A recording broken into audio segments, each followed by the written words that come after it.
Good morning, students. So today we will study about centrosome and centrioles. Centrosome usually contains two cylindrical structure called centriole.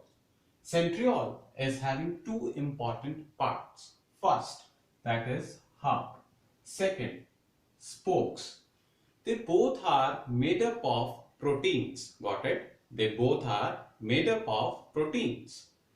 Centrioles form the basal body of cilia, and you know cilia is responsible for the locomotion. Got it?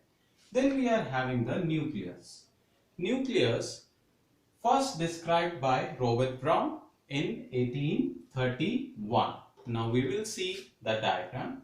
We are having the nucleoplasm. It is having the matrix. Matrix means fluid material. Then we are having the nucleolus.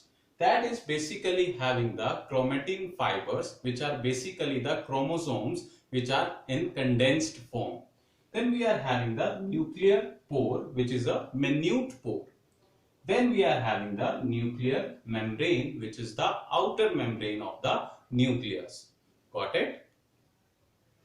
Now we will study about types of chromosomes.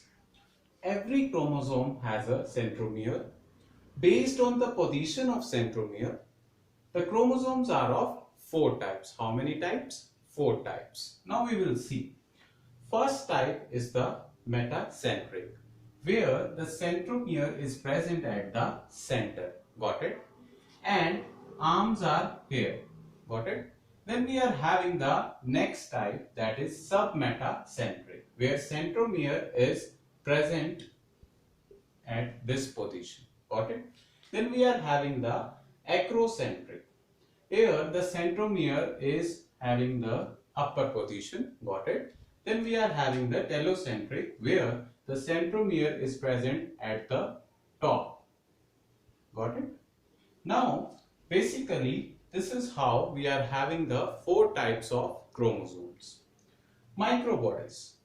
Many membrane bound vesicles that contain enzymes, they are called the microbodies, and they are also present in plants and animals. So this is all about the types of chromosome.